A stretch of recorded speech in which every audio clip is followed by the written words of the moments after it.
तव कथामृतं तप्तजीवनं कविभिरीरितं कल्मषापहम् श्रवणमङ्गलं श्रीमदाततं भुवि गृह्णन्ति ये भूरिदा जना।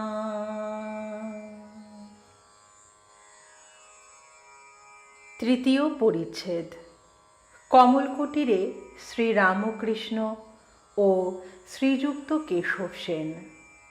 শ্রীরামকৃষ্ণ কাত্তেনের বাটি হইয়া শ্রীযুক্ত কেশব সেনের কমলকুটির নামক বাটিতে আসিয়াছেন। সঙ্গে রাম, মনমোহন, সুরেন্দ্র, মাস্টার প্রভৃতি অনেকগুলি ভক্ত। সকলে দ্বিতল হলঘরে উপবেশন করিয়াছেন। শ্রীযুক্ত প্রতাপ মজুমদার, শ্রীযুক্ত ত্রৈলোক্য প্রভৃতি ব্রাহ্মভক্তগণও উপস্থিত আছেন। ঠাকুর শ্রীযুক্ত কেশবকে বড় ভালোবাসেন। যখন বেলঘরের বাগানে সশিষ্য তিনি সাধন ভজন করিতেছিলেন, অর্থাৎ 1875 খ্রিস্টাব্দে মাঘোৎসবের পর, কিছুদিনের মধ্যে ঠাকুর একদিন বাগানে গিয়া তাহার সহিত দেখা করিয়াছিলেন। সঙ্গে ভাগিনেয় হৃদয়রাম। বেলঘরের এই বাগানে তাহাকে বলেছিলেন, তোমারই ল্যাজ খসেছে, অর্থাৎ তুমি সব ত্যাগ করে সংসারের বাহিরেও থাকতে পারো, আবার সংসারেও থাকতে পারো। যেমন ব্যাঙাচির ল্যাজ খসলে জলেও থাকতে পারে, আবার ডাঙাতেও থাকতে পারে। পরে দক্ষিণেশ্বরে কমলকুটিরে ব্রাহ্ম সমাজ ইত্যাদি স্থানে অনেকবার ঠাকুর কথার ছলে তাহাকে উপদেশ দিয়াছিলেন। নানা পথ দিয়া, নানা ধর্মের ভিতর দিয়া ঈশ্বর লাভ হতে পারে। মাঝে মাঝে নির্জনে সাধন ভজন করে ভক্তিলাভ করে সংসারে থাকা যায়। জনকাদি ব্রহ্মজ্ঞান লাভ করে সংসারে ছিলেন। ব্যাকুল হয়ে তাঁকে ডাকতে হয়, তবে দেখা দেন।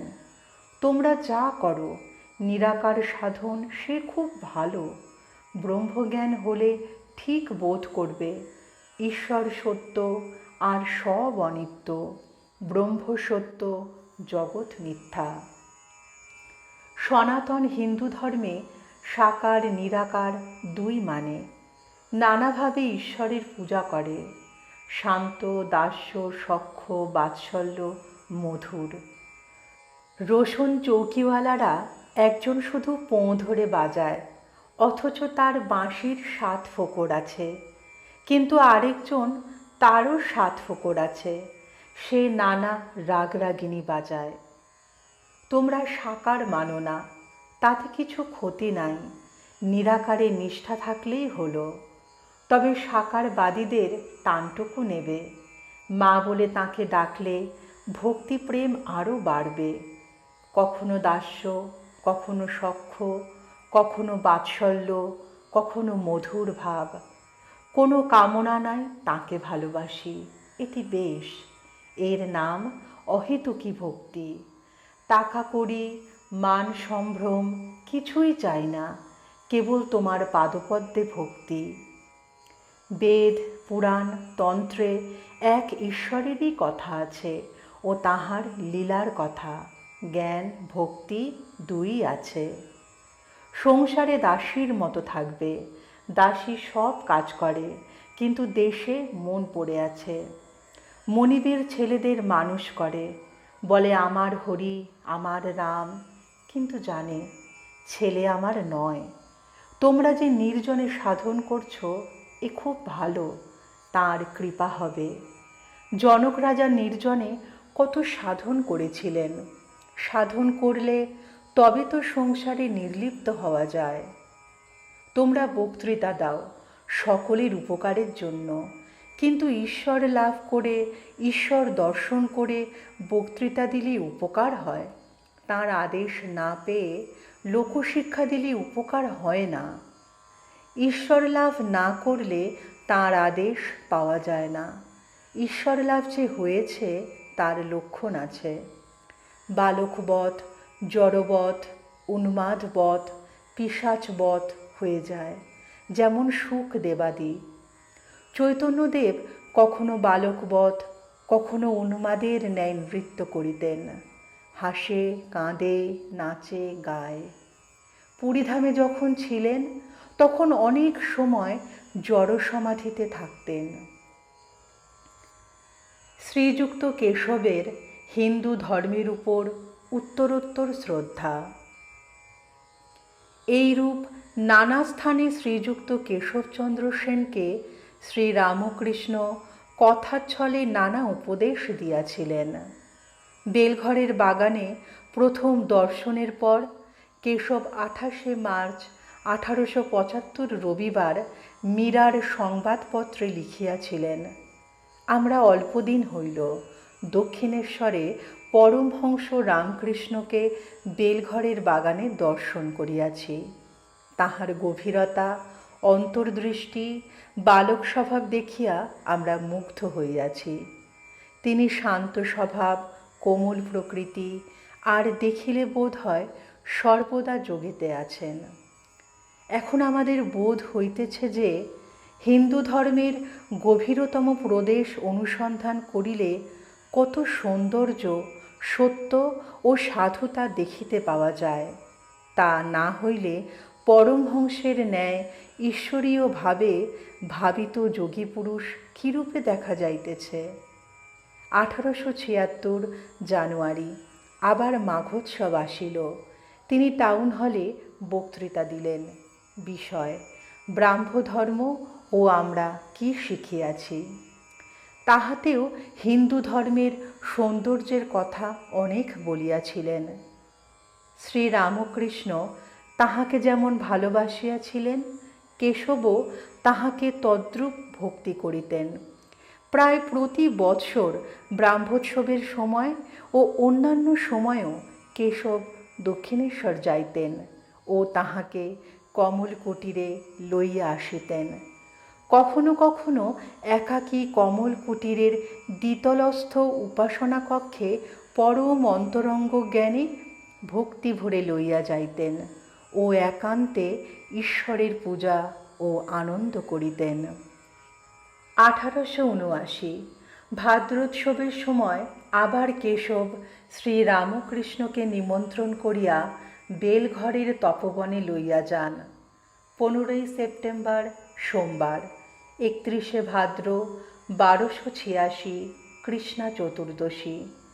আবার 21 সেপ্টেম্বর কমল কুটিরে উৎসবে যোগদান করিতে লইয়া যান।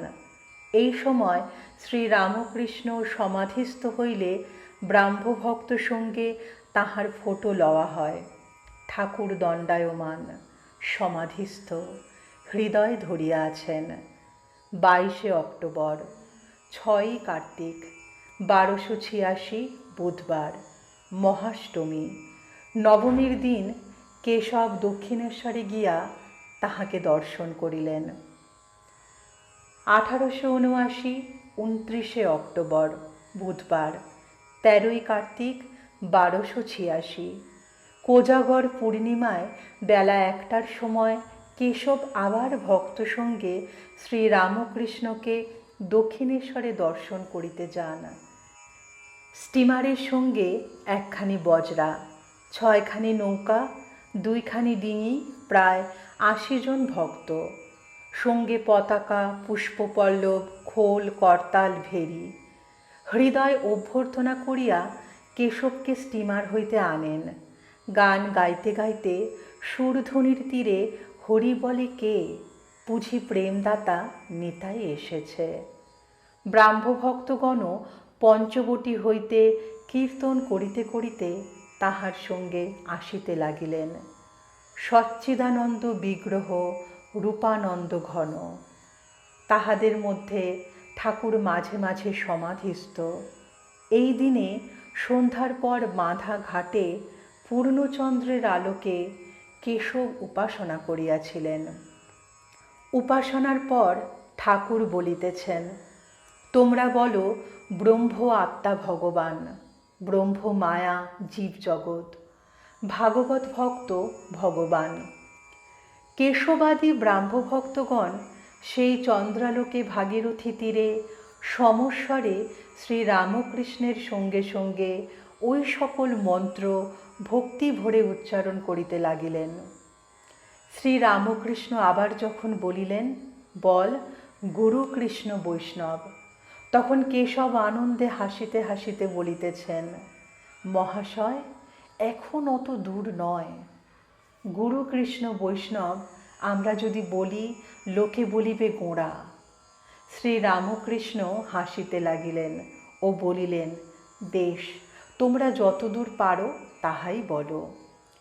কিছুদিন পরে 13ই নভেম্বর 28শে কার্তিক 1879, কালী পূজার পরে রাম, মনমোহন, গোপাল মিত্র দক্ষিণেশ্বরে শ্রীরামকৃষ্ণকে প্রথম দর্শন করেন। 1880 খ্রিস্টাব্দে একদিন গ্রীষ্মকালে রাম ও মনমোহন কমল কুটিরে কেশবের সহিত দেখা করিতে আসিয়াছিলেন। তাহাদের ভারী জানিতে ইচ্ছা কেশববাবু ঠাকুরকে কিরূপে মনে করেন। তাহারা বলিয়াছেন। কেশববাবুকে জিজ্ঞাসা করাতে বলিলেন, দক্ষিণেশ্বরের পরমহংস সামান্য নহেন। এক্ষণে পৃথিবীর মধ্যে এত বড় লোক কেহ নাই। ইনি এত সুন্দর, এত অসাধারণ ব্যক্তি, ইহাকে অতি সাবধানে সন্তর্পণে রাখতে হয়। অযত্ন করলে এর দেহ থাকবে না। যেমন সুন্দর মূল্যবান জিনিস গ্লাস কেসে রাখতে হয়। ইহার কিছুদিন পরে 1881 মাঘোৎসবের সময় জানুয়ারি মাসে কেশব শ্রীরামকৃষ্ণকে দর্শন করিতে দক্ষিণেশ্বরে যান। তখন রাম, মনমোহন, জয়গোপাল সেন প্রভৃতি অনেকেই উপস্থিত ছিলেন। 1803 শক, পয়লা শ্রাবণ, কৃষ্ণা চতুর্থী, 1288 শুক্রবার, 15ই জুলাই 1881 কেশব আবার শ্রীরামকৃষ্ণকে দক্ষিণেশ্বর হইতে স্টিমারে তুলিয়া লন। 1881 নভেম্বর মাসে মনমোহনের বাটিতে যখন ঠাকুর শুভাগমন করেন ও উৎসব হয়, তখনও কেশব নিমন্ত্রিত হইয়া উৎসবে যোগদান করেন। শ্রীযুক্ত ত্রৈলোক্য প্রভৃতি গান করিয়াছিলেন। 1881 ডিসেম্বর মাসে রাজেন্দ্র মিত্রের বাটিতে শ্রীরামকৃষ্ণ নিমন্ত্রিত হইয়া যান। শ্রীযুক্ত কেশবও গিয়াছিলেন। বাটিটি ঠনঠনে বেচু চাটুর্যের স্ট্রিটে। রাজেন্দ্র, রাম ও মনমোহনের মেসোমহাশয় রাম, মনমোহন, ব্রাহ্মভক্ত, রাজমোহন, রাজেন্দ্র কেশবকেও সংবাদ দেন ও নিমন্ত্রণ করেন। কেশবকে যখন সংবাদ দেওয়া হয়, তখন তিনি ভাই অঘোরনাথের শোকে অশৌচ গ্রহণ করিয়াছিলেন। প্রচারক ভাই অঘোর 24শে অগ্রহায়ণ 8ই ডিসেম্বর বৃহস্পতিবারে লখনৌ নগরে দেহত্যাগ করেন। সকলে মনে করিলেন কেশব বুঝি আসিতে পারিবেন না। কেশব সংবাদ পাইয়া বলিলেন, সে কি, পরমহংস মহাশয় আসিবেন আর আমি যাইব না? অবশ্য যাইব, অশৌচ তাই আমি আলাদা জায়গায় খাব। মনমোহনের মাতা ঠাকুরানী পরম ভক্তিমতী শ্যামা সুন্দরী দেবী ঠাকুরকে পরিবেশন করিয়াছিলেন। রাম খাবার সময় দাঁড়াইয়াছিলেন। যেদিন রাজেন্দ্রের বাটিতে শ্রী রামকৃষ্ণ শুভাগমন করেন, সেই দিন অপরাহ্নে সুরেন্দ্র তাহাকে লইয়া চীনা বাজারে তাহার ফটোগ্রাফ লইয়াছিলেন। ঠাকুর দণ্ডায়মান সমাধিস্থ। উৎসবের দিবসে মহেন্দ্র গোস্বামী ভাগবত পাঠ করিলেন। 1882 জানুয়ারি মাঘোৎসবের সময় শিমুলিয়া ব্রাহ্ম সমাজের উৎসব হয়। জ্ঞান চৌধুরীর বাটিতে দালানে ও উঠানে উপাসনা ও কীর্তন হয়। শ্রী রামকৃষ্ণ ও কেশব নিমন্ত্রিত হইয়া উপস্থিত ছিলেন। এই স্থানে নরেন্দ্রের গান ঠাকুর প্রথমে শুনেন ও তাহাকে দক্ষিণেশ্বরে যাইতে বলেন। 1882 খ্রিস্টাব্দে 23শে ফেব্রুয়ারি, 12ই ফাল্গুন বৃহস্পতিবার, কেশব শ্রী রামকৃষ্ণকে দক্ষিণেশ্বরে ভক্ত সঙ্গে আবার দর্শন করিতে আসেন। সঙ্গে জোসেফ কুক, আমেরিকান পাদ্রী মিস পিগট। ব্রাহ্মভক্তগণ সহ কেশব ঠাকুরকে স্টিমারে তুলিয়া লইলেন। কুক সাহেব শ্রী রামকৃষ্ণের সমাধি অবস্থা দেখিলেন। শ্রীযুক্ত নগেন্দ্র এই জাহাজে উপস্থিত ছিলেন। তাহার মুখে সমস্ত শুনিয়া মাস্টার 10-15 দিনের মধ্যে দক্ষিণেশ্বরে শ্রী রামকৃষ্ণকে প্রথম দর্শন করেন। 3 মাস পরে এপ্রিল মাসে শ্রী রামকৃষ্ণ কমল কুটিরে কেশবকে দেখিতে আসেন। তাহারই একটু বিবরণ এই পরিচ্ছেদে দেওয়া হইল। শ্রী রামকৃষ্ণের কেশবের প্রতি স্নেহ। জগন্মাতার কাছে দাবচিনি মানা। আজ কমল কুটিরে সেই বৈঠকখানা ঘরে ঠাকুর শ্রী রামকৃষ্ণ ভক্ত সঙ্গে উপবিষ্ট। 2রা এপ্রিল 1882, বেলা 5টা। কেশব ভিতরের ঘরে ছিলেন। তাহাকে সংবাদ দেওয়া হইল। তিনি জামা চাদর পরিয়া আসিয়া প্রণাম করিলেন। তাহার ভক্তবন্ধু কালীনাথ বসু পীড়িত, তাহাকে দেখিতে যাইতেছেন। ঠাকুর আসিয়াছেন। কেশবের আর যাওয়া হইল না। ঠাকুর বলিতেছেন, তোমার অনেক কাজ, আবার খবরের কাগজে লিখতে হয়, সেখানে যাবার অবসর নাই, তাই আমি তোমায় দেখতে এসেছি। তোমার অসুখ শুনে দাবচিনি মেনেছিলুম। মাকে বললুম, মা, কেশবের যদি কিছু হয় তাহলে কলিকাতায় গেলে কার সঙ্গে কথা কইব।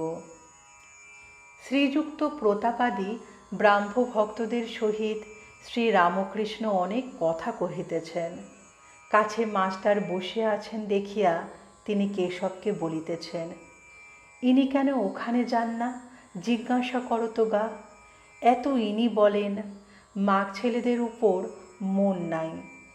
মাস্টার সবে 1 মাস ঠাকুরের কাছে যাতায়াত করিতেছেন। শেষে যাইতে কয়দিন বিলম্ব হইয়াছে, তাই ঠাকুর এইরূপ কথা বলিতেছেন। ঠাকুর বলিয়া দিয়াছিলেন, আসতে দেরি হলে আমায় পত্র দেবে। ব্রাহ্মভক্তেরা শ্রীযুক্ত সামাধ্যায়ীকে দেখাইয়া ঠাকুরকে বলিতেছেন, ইনি পণ্ডিত, বেদাদি শাস্ত্র বেশ পড়িয়াছেন। ঠাকুর বলিতেছেন, হ্যাঁ, এর চক্ষু দিয়া এর ভিতরটি দেখা যাচ্ছে, যেমন সারসির দরজার ভিতর দিয়া ঘরের ভিতরকার জিনিস দেখা যায়। শ্রীযুক্ত ত্রৈলোক্য গান গাইতেছেন। গান গাইতে গাইতে সন্ধ্যার বাতি জ্বালা হইল। গান চলিতে লাগিল। গান শুনিতে শুনিতে ঠাকুর হঠাৎ দণ্ডায়মান, আর মার নাম করিতে করিতে সমাধিস্থ। কিঞ্চিৎ প্রকৃতিস্থ হইয়া নিজেই নৃত্য করিতে করিতে গান ধরিলেন। সুরাপান করি না আমি, সুধা খাই জয়কালী বলে, মন মাতালে মাতাল করে, মদ মাতালে মাতাল বলে। গুরুদত্ত গুড় লয়ে, প্রবৃত্তি তায় মশলা দিয়ে, জ্ঞান শরীতে চোঁয়ায় ভাঁটি, পান করে মোর মন মাতালে। মূল মন্ত্র যন্ত্র ভরা শোধন করি বলে তারা, প্রসাদ বলে এমন সুরা, খেলে চতুর্বর্গ মেলে। শ্রীযুক্ত কেশবকে ঠাকুর স্নেহপূর্ণ নয়নে দেখিতেছেন, যেন কত আপনার লোক, আর যেন ভয় করিতেছেন কেশব পাছে অন্য কারু অর্থাৎ সংসারের হয়েন। তাহার দিকে তাকাইয়া আবার গান ধরিলেন। কথা বলতে ডরাই, না বললেও ডরাই, মনের সন্দেহ হয়, পাছে তোমা ধনে হারাই হারাই। আমরা জানি যে মন তোর, দিলাম তোরে সেই মন তোর। এখন মন তোর, যে মন্ত্রে বিপদেতে তোরি তরাই। আমরা জানি যে মন তোর, দিলাম তোরে সেই মন তোর। এখন মন তোর, অর্থাৎ সব ত্যাগ করে ভগবানকে ডাকো, তিনিই সত্য আর সব অনিত্য। তাকে না লাভ করলে কিছুই হলো না, এই মহামন্ত্র। আবার উপবেশন করিয়া ভক্তদের সঙ্গে কথা কহিতেছেন। তাহাকে জল খাওয়াইবার জন্য উদ্যোগ হইতেছে। হলঘরের এক পাশে একটি ব্রাহ্মভক্ত পিয়ানো বাজাইতেছেন। শ্রীরামকৃষ্ণ হাস্যবদন বালকের ন্যায় পিয়ানোর কাছে গিয়া দাঁড়াইয়া দেখিতেছেন। একটু পরেই অন্তঃপুরে তাহাকে লইয়া যাওয়া হইল। জল খাইবেন, আর মেয়েরাও প্রণাম করিবেন। ঠাকুর শ্রীরামকৃষ্ণের জল সেবা হইল। এইবারে তিনি গাড়িতে উঠিলেন। ব্রাহ্মভক্তেরা সকলেই গাড়ির কাছে দাঁড়াইয়া আছেন। কমলকুটির হইতে গাড়ি দক্ষিণেশ্বর মন্দিরাভিমুখে যাত্রা করিল। নিরঞ্জনং নিত্যমানন্তরূপং ভক্তানুকম্পা ধৃতবিগ্রহং বৈ ঈশাবতারং পরমেশামীড্যং তং রামকৃষ্ণং শিরসা নমামা।